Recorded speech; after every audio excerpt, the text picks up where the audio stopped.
પૈસા દીધા વિના અમારો માલ કોઈનો અહીંયા જાય નહીં. પણ ભેગા થઈને વિરોધ કે રજૂઆત નહીં કરતા તમે? રજૂઆત કરવા જ ન દે. જ્યાં આપણે પોલીસવાળા 2-5 બોલાવી લે, તરત ફોન કરે, હાલો સાહેબ અહીંયા આમ થાય છે. કોઈને બોલવાનું તો નહીં, બોલે એટલે ખાલી જ દેવાના.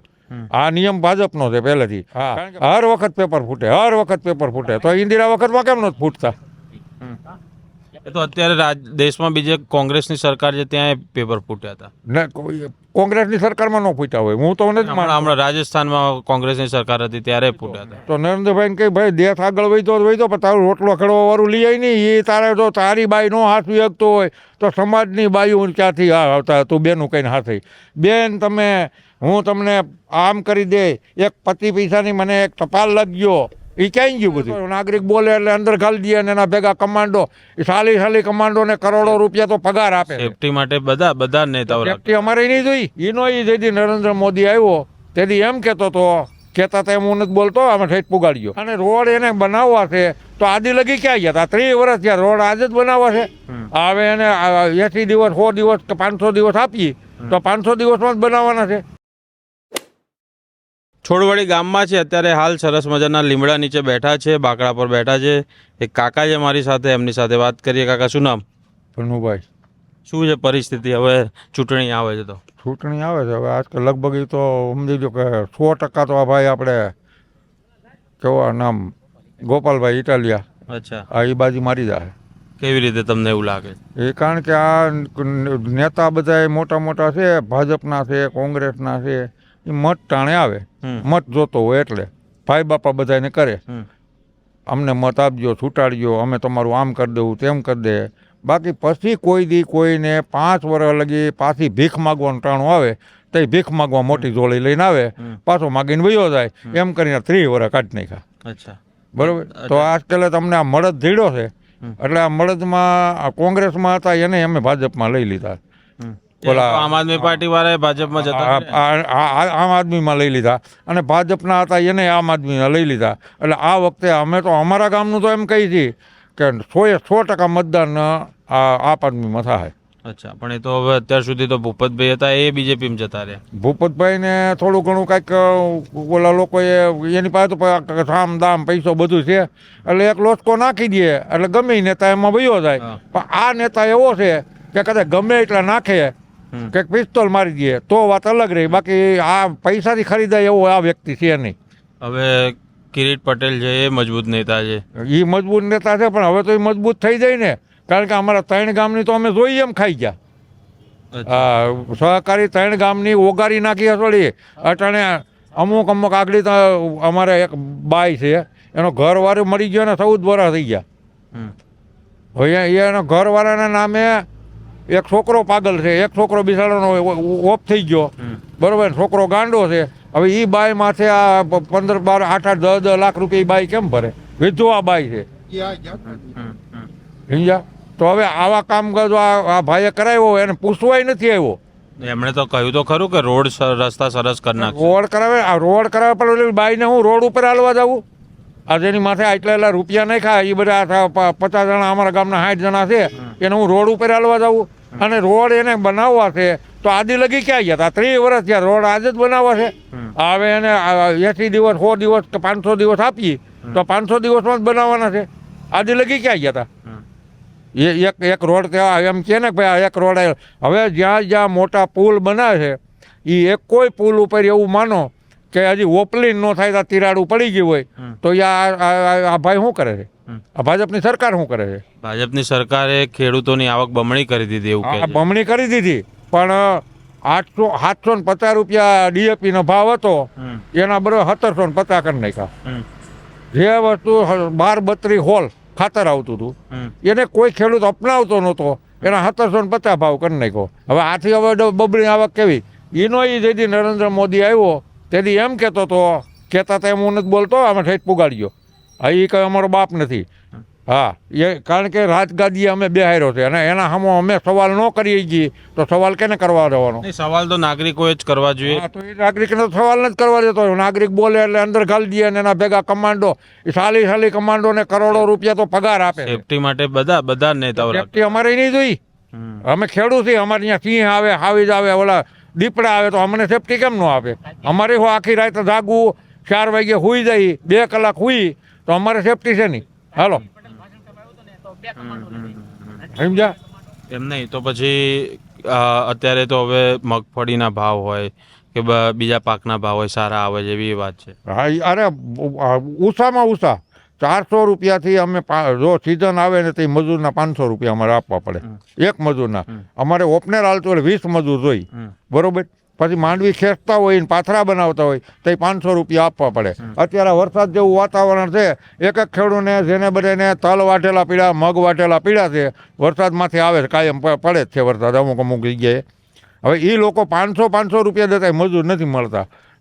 માર્કેટમાં શું ભાવ છે મગનો 1500 રૂપિયા, તલનો શું ભાવ છે 1700 1800 રૂપિયા. એ જેટલા તૈયાર થાય ને એટલા બધા મજૂરમાં ખર્ચામાં ખેતીમાં ડીઝલમાં વહી જાય.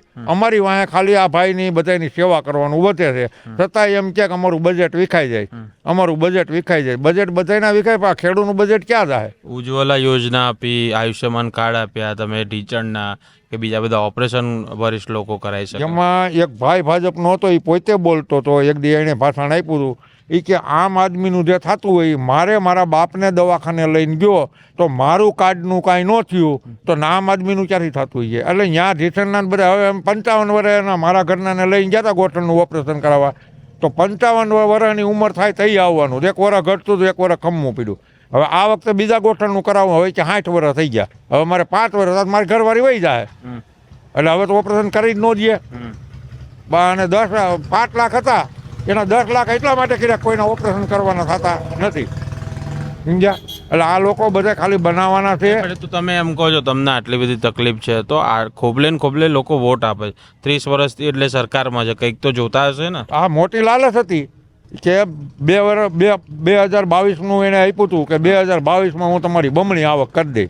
એટલે પબ્લિકને એમ હતું 22 પછી આપણે બધાને સારું થાય દ્યો મત. પહેલી વખત આવ્યો તો એણે એમ કીધું કે તમારા ખાતામાં 15 લાખ બધા નાખે લાલચે દીધા કર્યા. એટલે કારણ કે મોટામાં મોટો ફેંકવું હોય તો નરેન્દ્ર મોદી છે. આવડું ખોટું બોલતા કોઈને આવડતું નથી. સમાજને ખોટું બોલી ગુમરાહ કરી અને મત ખાઈ ગયો. એવા આક્ષેપ તો કેજરીવાલ ઉપર છે એમને તો જેલમાં જવું પડ્યું. પણ કેજરીવાલ જ બિચારાને કો ખાતું છે હા ખોટો જેની પાસે કાંઈ નીકળ્યું કાંઈ લઈ લીધું. એમની કેટલા બધા આક્ષેપો લગાયા. આક્ષેપો ખાલી લગાડવાથી શું થાય કેજરીવાલ ઓલા કાલજીની છે આજીવન જીવનમાં કે ભાઈ તને જેલ ઠેઠ લગી આપવાની છે તારી પાસે એટલા રૂપિયા નીકળ્યા. આ એનામાં કરે નહીં આગળ જેટલા ભાજપના છે ત્યાં આગળ ખોર કરે કેવડો પૈસો નીકળે કેવડો દાગીનો નીકળે કરોડો. આ ભાઈ કિરીટભાઈએ ક્યાં હાસું બતાવ્યું એ કે મારા ખાતે કોઈ ગાડી નથી. કિરીટભાઈએ કહ્યું કે રોડ રસ્તાને બધું સારું કરી દે છે પેરિસ જેવા. બિસાડા પાસે ગાડી નથી એની પાસે ગાડી નથી એની પાસે પૈસો નથી તો હવે એ દર્શાવતો તો કાંઈ છે નહીં બરોબર. તો હવે બિચારા ગરીબ જ કહેવાય ને. અમારા કરતાં ગરીબ તો કિરીટ પટેલ છે તો એને મત દઈને શું કરવું. હાલો એ ગરીબમાં ગરીબ હોય તો કિરીટ પટેલ છે એની પાસે ગાડી નથી અમારી પાસે ગાડી તો મોટરસાઇકલ તો છે બરોબર. તો હવે એને મત દઈને શું કરવું. તમારા વિસ્તારના શું મુદ્દા છે અને ખાસ કરીને ખેડૂતોના તમે જે કયો એ જો યાર્ડમાં જાય એટલે કોથળા ઠપકારવાના પૈસા દેવા પછી એના જે મળતિયા રાખ્યા હોય એને પૈસા દેવા. પૈસા દીધા વિના અમારો માલ કોઈનો અહીંયા જાય નહીં. પણ ભેગા થઈને વિરોધ કે રજૂઆત નહીં કરતા. રજૂઆત કરવા જ ન દે. જ્યાં આપણે પોલીસવાળા 2-5 બોલાવી લે તરત ફોન કરે હાલો સાહેબ અહીંયા આમ થાય છે. કોઈને બોલવાનું તો નહીં બોલે એટલે ખાલી જ દેવાના. આ નિયમ ભાજપનો છે પહેલેથી. કારણ કે ભાજપે નક્કી જ કીધું છે કે કોઈને બોલવા દેવું તો થતું થાય એ મેળ આવે નહીં સમજ્યા. એટલે કોઈનું થતું નહીં થવા દે કોઈ દી આ જ કાયમી રહે. પણ અત્યારે દેશ ખૂબ કેટલો આગળ વધી રહ્યો છે અર્થવ્યવસ્થામાં અને એવું કહે છે કે હવે તો વિશ્વગુરુ દેશ થઈ ગયો. હમણાં ઓપરેશન સિંદૂરમાં પાકિસ્તાનને તો સીધું કરી નાખ્યું. ભાજપ કહે છે ને દેશ આગળ વધ્યો તો નરેન્દ્રભાઈ કે ભાઈ દેશ આગળ વધ્યો પણ તારું રોટલો ખેડવા વાળું લઈ આવી નહીં. એ તારે જો તારી બાઈ નો હાથ વ્યક્તો હોય તો સમાજની બાઈઓ ક્યાંથી આવતા તું બેનું કહીને હાથે બેન હું તમને આમ કરી દે. એક 25 પૈસાની મને એક ટપાલ લગ્યો એ ક્યાંય ગયું બધું. એનો એ મોદી મત જોતો તેથી એમ કહેતો મને એક ટપાલ લગ્યો હું રાતે તમારું કામ કરી. સિંદૂર આતંકવાદી હુમલો થયો તો પાકિસ્તાન ઉપર સ્ટ્રાઇક તો કરી જ ને. હા એને ટ્રાય કરીને હમણાં બધી બાઈઓને સિંદોર દેવા નીકળ્યો હતો. એ ભાઈના નામનો ભૂંવાનો બાઈઓને રાખવાનો. અને આ પાકિસ્તાન સામું તો ઇન્દિરા ગાંધીએ કર્યું હતું. બાકી આવા ઈદડાવથી થાય એ મળદ છે કોઈ 3 દી પાછું લઈને વીએ ઓલો છો ઓલો કહેવાય 2 વર્ષ એકધારી યુદ્ધ કર્યું.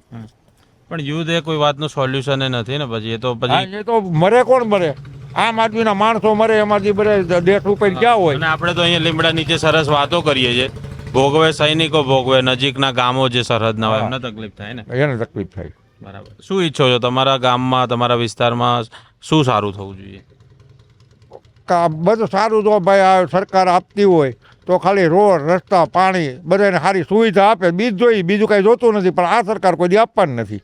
ભાજપની સરકાર કોઈને કાંઈ આપવાની નથી. એના ખિસ્સા ભરાઈ જાય અને વધે તો મળે, તો એ ખિસ્સા મોટા છે, ભરાય એમ નથી, કારણ કે જબ્બા જ મોટા છે. એને પણ પછી બીજા આવશે શું ગેરંટી?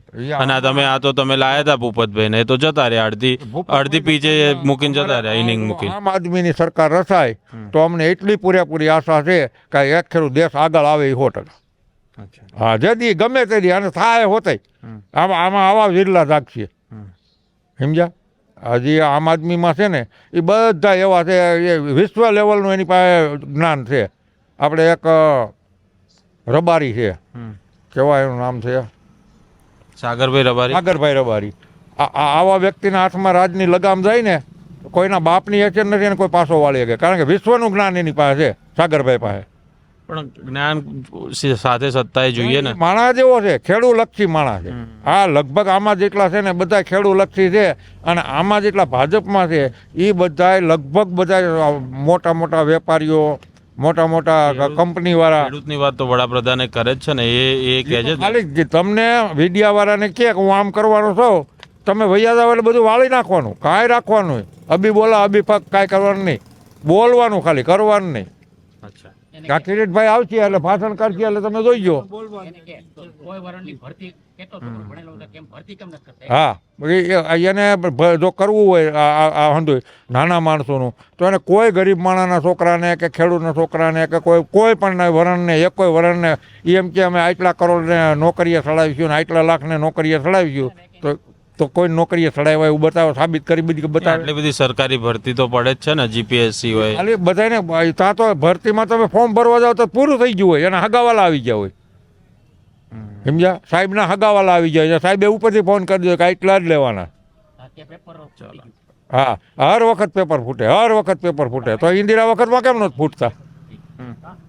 એ તો અત્યારે દેશમાં બીજે કોંગ્રેસની સરકાર છે ત્યાં પેપર ફૂટ્યા હતા ને, કોંગ્રેસની સરકારમાં ન ફૂટ્યા હોય. હું તો નથી માનતો. હમણાં રાજસ્થાનમાં કોંગ્રેસની સરકાર હતી ત્યારે ફૂટ્યા હતા. તો કોઈ ખાઈ ગયો હોય મળ્યો હોય તો ભલે, બાકી આને કોંગ્રેસ પેપર ફૂટે પૈસાથી નથી ફૂટે, પૈસા મળ્યા હોય તો જ ફૂટે. અને આમાં તો સમજી લ્યો કે ભાજપમાં તો હર વખત એકોય પરીક્ષા એમને ગઈ એમ. પેપર તો ગુજરાતમાં ફૂટ્યા છે. હા, ચલો અપેક્ષા રાખીએ કે તમારા વિસ્તારના કામ થાય, ખાસ કરીને ખેડૂતલક્ષી કામો થાય, અને ખેડૂતને જે ખાતરથી લઈને રોડ રસ્તા તે સિંચાઈ. ખાતરની એટલી તંગી હતી કે ખેડૂતોને નો વાવવાના ખાતર માણસો નાખી જાય, ઉત્પાદન ઘટી ગયું. બરોબર, આપણે રાજકોટ જિલ્લાનું જેટલા ગામ આવતા હતા એમાં તમારે જોઈએ એટલું ખાતર મળે, તો આ ભેસાણ તાલુકામાં વિસાવદર તાલુકામાં કેમ નહીં? કોઈ જગ્યાએ કોઈને ખાતર એક મુઠ્ઠી મળ્યું નથી. આવો ને, પણ અહીંયા આવો, બોલો. આવો, ચાલો ભાઈ. પેલા જુવાન છે ભાઈ, કઈ કેવું છે એમને? બોલો, શું કહો છો? બોલો. અમારા વિસ્તારમાં પાણીની તંગી છે. સૌની યોજનાનું પાણી અહીંયા મળી રહે એ માટે આશા રાખું છું. અચ્છા, અને બીજી શું અપેક્ષાઓ છે? બીજી કરિયાથી છોડવડીનો રોડ 10 વર્ષ ત્યાં નથી બન્યો. રોડ બનાવ્યો હોય એક વખત બન્યો, કાંકરા 10 ફૂટ આગા વયા ગયા રોડથી. બરાબર, એ સારો રોડ બને. બરાબર, એવી આશા રાખું છું. જવાનિયાઓ ખેતી કરે છે કે પછી બહાર ચાલ્યા જાય સિટીમાં? બહાર. અચ્છા, તમે શું કરો છો? હું જોબ કરો છો. સારું. બીજાને કોઈને કંઈ કહેવું છે કાકા? સારું, ચલો તો આશા રાખીએ કે ગામજનો જે વાત કરી રહ્યા છે, જે પણ સરકાર બને, જે કોઈ પણ ચૂંટણી આવે, મહત્વનું એ છે કે નાગરિકોનું કામ થવું જોઈએ, ખેડૂતોનું કામ થવું જોઈએ. ફક્ત બાકડા મૂકી દેવા ચોરે એ આપણે એવું સમજતા હોઈએ છીએ કે ચૂંટણી પછી ધારાસભ્યો હોય કે આપણા સાંસદ સભ્યો હોય એમના નામના બાકડા જ એ સૌથી મહત્ત્વના હોય છે. પણ એ બાકડે થતી ચર્ચાઓ અને એ ખરેખર કામ થાય એ વધારે મહત્ત્વનું છે. કેમેરા પર મારી સાથે છે દેવલ જાદવ, હું છું આપની સાથે સાગર પટેલ. અમને રજા આપશો. ધન્યવાદ.